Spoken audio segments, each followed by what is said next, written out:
कि बेहद की सेवा का साधन वैराग्य वृत्ति द्वारा नज़र से निहाल करना। तो आज बाप दादा अपने अनेक कल्प के मिलन बनाने वाले लाडले और सिकीलते बच्चों से फिर से मिलन मनाने आए थे। अव्यक्त मिलन तो सदा ही मनाते रहते हैं, लेकिन अव्यक्त का व्यक्त में मिलन मनाने देश से विदेश से सभी बच्चे फिर से बाप के घर पहुँचे हैं। ये रूहानी अलौकिक मिलन है और इस मिलन में आज बाप दादा अपने बच्चों की रूहानी श्रेष्ठ पर्सनालिटी को देख रहे थे। ऐसी पर्सनालिटी कल्प में किसी की भी नहीं हो सकती, क्योंकि ऐसी पर्सनालिटी बनाने वाला स्वयं ऊंचे से ऊंचा बाप है। तो सबसे ऊंची ते ऊंची कहा कि सबसे बड़े ते बड़ी पर्सनालिटी है संपूर्ण पवित्रता की पर्सनालिटी। फिर दूसरा कहा कि संपूर्ण प्योरिटी की पर्सनालिटी, और प्योरिटी के साथ साथ चेहरे और चलन से रूहानियत की पर्सनालिटी। फिर तीसरी पर्सनालिटी बाबा ने कहा वो भी होते हैं जो कि संपन्न होते हैं, और बड़े बड़े संपन्न व्यक्ति भी आपके अविनाशी खजाने उसके आगे कुछ भी नहीं है, क्योंकि वो अरबपति हों खरबपति हों, वो भी बाप से अविनाशी सुख और शांति के खजाना को मांगते हैं। और आपके पास ऐसा अखंड खजाना है जो न कभी आपका खुटता है न कभी इसको कोई हिला सकता है। तो बाबा ने कहा ऐसी अपनी रूहानी श्रेष्ठ पर्सनालिटी के नशे में रहते हो, तो जो नशे में रहते हैं वो हाथ दिलाओ। फिर बाप दादा भी अपने ऐसे बच्चों की रूहानी श्रेष्ठ पर्सनालिटी को देखकर खुश होते हैं और गीत गाते हैं। आपको भी गीत पता है ना? बाबा ने कहा आप भी जानते हो उस गीत को, लेकिन गीत क्या सिर्फ टेप में तो नहीं सुनते हो। जो कानों से सुनने वाले होते हैं वो सिर्फ कान से सुनते हैं, लेकिन दिल से सुनने वालों को, जो दिल वाले होते हैं वो दिल से ये आवाज़ सुनते हैं। और आप सभी दिल वाले हो, इसीलिए दिलवाड़ा मंदिर में आपका चित्र भी है। फिर बाबा ने कहा कि ये जो प्रसन्नता की पर्सनालिटी है वो सदा इमर्ज रूप में जब रहती है, जिनमें उनके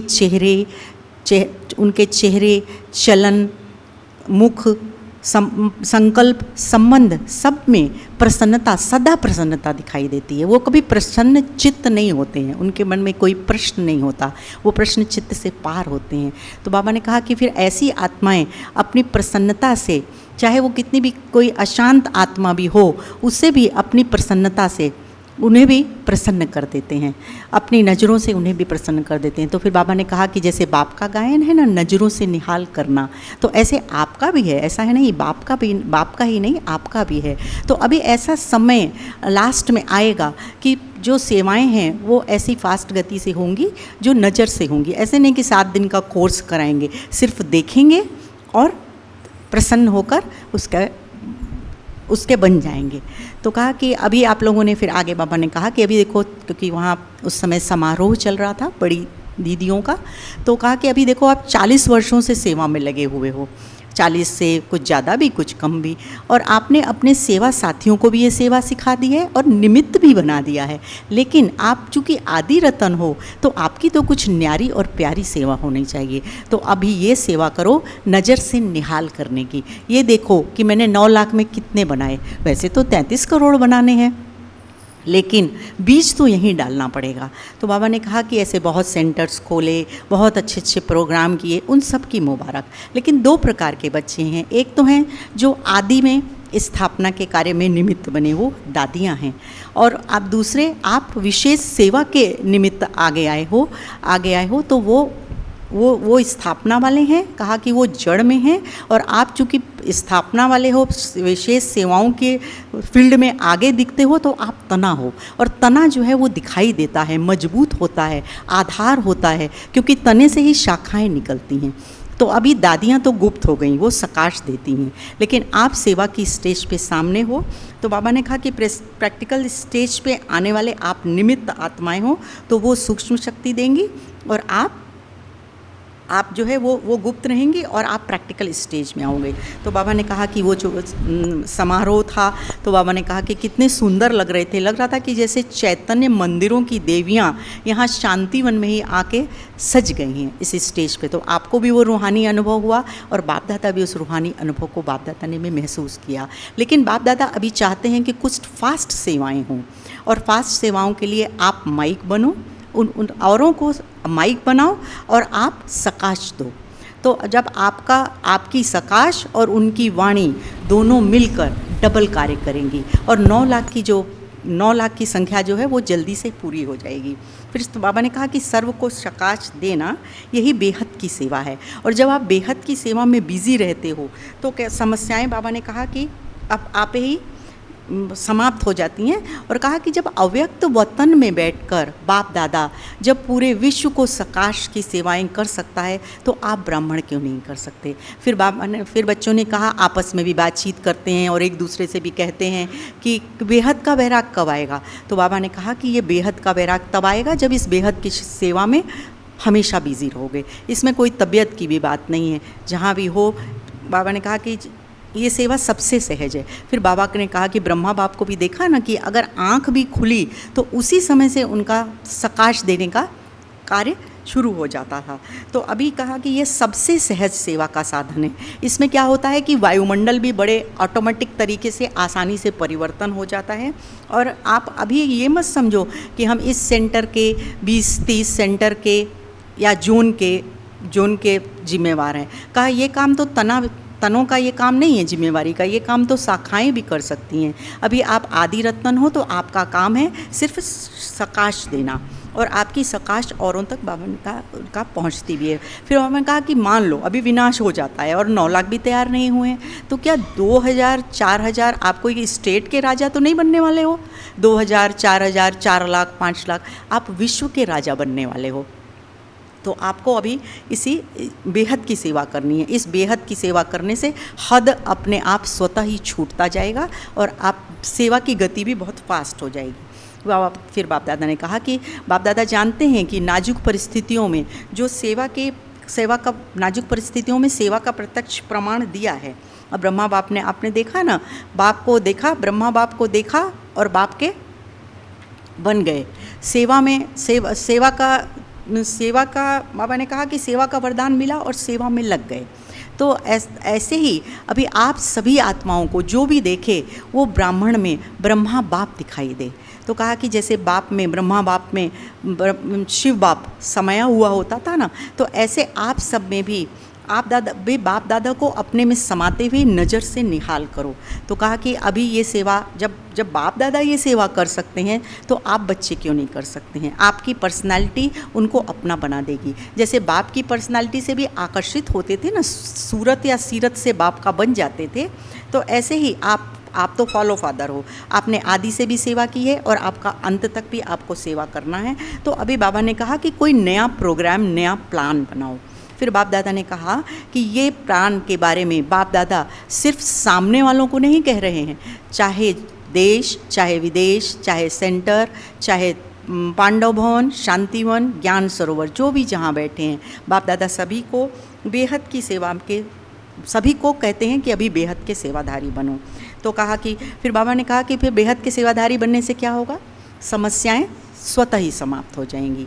तो चाहे ब्राह्मण आत्माएं हों और चाहे ज्ञानी आत्माएं हों, अगर अभी तक समस्या में अपना समय लगाते हो या दूसरों का भी समय लेते हो तो माना आप कमज़ोर आत्माएं हों। और कमज़ोर आत्माओं में अपना बल नहीं होता। कमज़ोर आत्माओं को दूसरों का ब्लड देके या कोई शक्तिशाली इंजेक्शन देके उन्हें शक्ति में लाया जाता है। तो अभी आप शक्तिवान हो और आप सभी को शक्तियों का सहयोग दो। बाप दादा ने कहा है ना कि दाता बनो।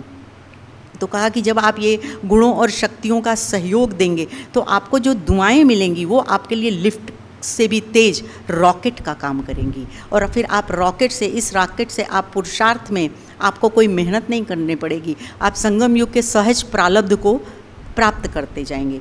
तो बाबा ने कहा कि ये नेचुरल हो जाए। ऐसा न हो कि किसी भी आत्मा को देखें मन में ये भावना हो कि इसका भी कल्याण हो, इसकी बुद्धि भी शांत हो जाए। ऐसा नहीं कि दूसरे करें तो मैं करूं। फिर बाबा ने कहा कि जैसे बाप दादा का स्लोगन है, जो कर्म मैं करूंगा मुझे देख दूसरे करेंगे। और जगदम्बा माँ का स्लोगन है, हुक्म ही हुक्म चला रहा, हम आत्माएं चल रहे। तो कहा कि इन दोनों स्लोगन्स को, दूसरा करे तो मैं करूं, इन दोनों स्लोगन्स को हमेशा खाली सुनना नहीं है, बुद्धि में इमर्ज रखो और वो प्रैक्टिकल कर्म क्षेत्र में दिखाई दे आपके। तो फिर बाबा ने कहा कि संकल्प में भी ऐसा न हो कि ये करे तो मैं बदलूं। मुझे क्या करना है, मुझे क्या सोचना है, इसमें मैं करो। देह अभिमान का मैं नहीं करो, सेवा का बाबा ने मैं करो। तो फिर बाबा ने कहा कि जब इस तरीके की सेवा करेंगे तो क्या होगा, आजकल वाणी से सुनने वालों की वाणी से कम सुनते हैं, लेकिन वाइब्रेशन और दिल का सहयोग दो तो बहुत जल्दी सेवा हो जाती है। फिर बाप दादा ने कहा कि अगर समझते हो कि ये हम कर सकते हैं तो फिर अभी से क्यों नहीं शुरू करते, ऐसा नहीं कि जाएंगे तो करेंगे। फिर बाबा ने कहा कि आपका एक स्लोगन है ना, ऐसा तो नहीं कि घर वहाँ पहुँचे सेवा स्थान पे तो भूल गए, तो आपका स्लोगन है ना, बदल जाए दुनिया न बदलेंगे हम। तो इस स्लोगन को पक्का करो और अभी ये सेवाएं करो। कोई डिस्टरबेंस आता है, सहन करना पड़ता है, समाना पड़ता है, तो ये सहन करना बाबा ने कहा समाना नहीं है, राजधानी में अपने राज्य को स्थापन कर देना है। फिर बाप दादा ने इस सीज़न में, बाप दादा चाहते हैं कि इस सीज़न में चारों ओर सब तरफ एक ही लहर देखना चाहते हैं। वो कथाएं नहीं सुनना चाहते हैं। अभी बाप दादा चाहते हैं कि जैसे प्रोग्राम्स बनाते हो, उसकी डेट फिक्स करते हो, तो अभी बाप दादा इस सकाश देने की सेवा को भी फिक्स करना चाहते हैं। फिर विदेश में जो उस समय फिर बाबा ने सभी देश और विदेश के बच्चों को देखा और विदेश में 200 स्थानों पर एक साथ सैटेलाइट द्वारा मुरली चलाई गई थी।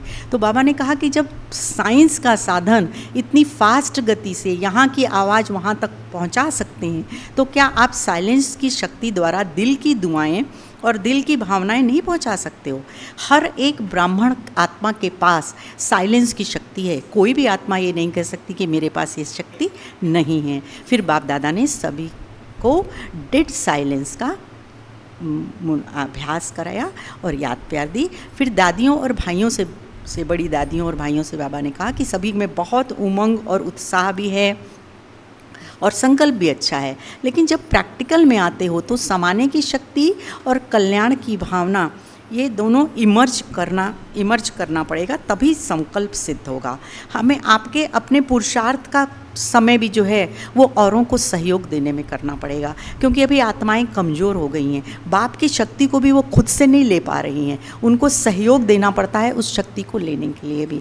फिर बाबा ने सभी के लिए कहा, भोपाल भाई को कहा कि शांतिवन बहुत बड़ा बना दिया है, बहुत बड़ा बन गया है, सारे सेंटर्स से, सभी स्थानों से दिल बड़ी है। उसके बाद बाबा ने सभी के लिए, चाहे वो मधुबन हो, पांडव भवन वाले हों, ज्ञान सरोवर वाले हों, गीता पाठशाला गया, तो सबके में बाबा ने चक्कर लगाया और सभी के लिए बाबा ने स्पेशल, थोड़ा गीता पाठशाला वालों के लिए स्पेशल कहा कि जो भी गीता पाठशालाएं चलाते हैं वो आपने 3 पैर पृथ्वी दी है तो 3 लोकों के मालिक बन गए हो, कितने चतुर हो। तो आप सभी गीता पाठशालाएं जहाँ जहाँ चलाते हो या क्लास कराते हो, तो आप सभी ये देखो कि वो सभी नियम प्रमाण चलें, विधि पूर्वक चलें, स्वच्छता से चलें। ऐसे सभी को बाबा ने याद प्यार दिया। ओम शांति।